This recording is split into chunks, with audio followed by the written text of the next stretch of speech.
Recorded Books and One Click Digital present The Race for Paris by Meg Waite Clayton. Narrated by Jennifer Ikeda. A quote from journalist Martha Gellhorn in a December 13th, 1943 letter. I would give anything to be part of the invasion and see Paris right at the beginning and watch the peace. A quote from Martin Amis, from The Second Plane. And yet, love turns out to be the only part of us that is solid, as the world turns upside down and the screen goes black. Hôtel de Ville, Paris, Saturday, August 20th, 1994.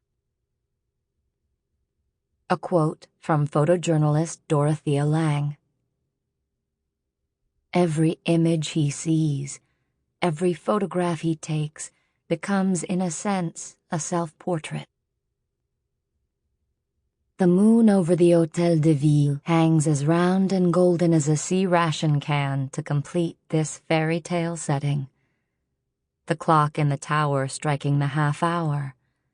The stone flag-bearers rising above slate roofs like egrets poised for flight. And the windows, of course.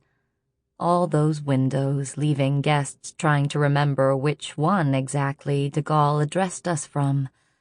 Those of us old enough to remember, anyway. Inside, tuxedoed men and sparkling women will be claiming flutes of champagne. They'll be toasting, pushing against the fog, an exhibit of Liv's photographs taken as she and Fletcher and I crossed Normandy 50 years ago, vying to be the first to report from a liberated Paris, a moment that could make a young journalist's career. That's what we were, Liv and I, young journalists.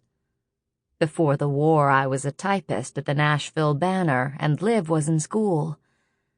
Then Pearl Harbor was bombed, and the boys headed for war, leaving girls like us to step into vacated bylines. Women, I perhaps ought to say. But we were girls then in so many ways, as surely as the men who came back, or didn't, were boys when they left. Britt, who was sent to collect me for this opening celebration, nods at the clock, to the left of the de Gaulle window. Yes, I do remember which one it was.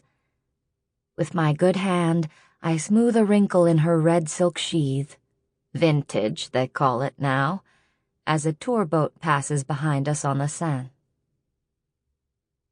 The gown fits you like a thick newspaper fits a Sunday morning, Britty, I say, although in truth I prefer her usual cargo pants and t-shirts, the vest she wears unless the devil himself is sweating in whatever God-forsaken war zone she finds herself.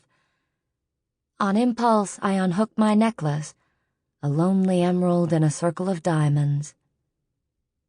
You have the better neck for this, I say, and I expect it will fit nicely in your field pack after tonight. That necklace wouldn't last one moment in my pack, nor would my life if I were carrying it, she responds easily, kicking the possibility of her death high and wide. Does anyone in her 20s imagine herself mortal?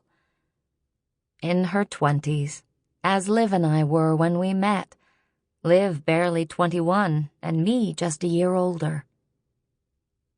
Well, I'll wear it for you tonight, Britt concedes. I say, it's not too late. We could climb onto one of those tacky tour boats and make a getaway. The look she gives me. No, we can't. Of course we can't. Liv's photos will be here for a month, with crowds lining up, queuing, Britt would say, at the side entrance on the Rue de Rivoli to see the exhibit and perhaps buy the companion book, as if this exhibit came first and the book followed rather than the other way around. But tonight is for the book, which has been 50 years in the making. 50 years already made if you don't Sample complete. Ready to continue?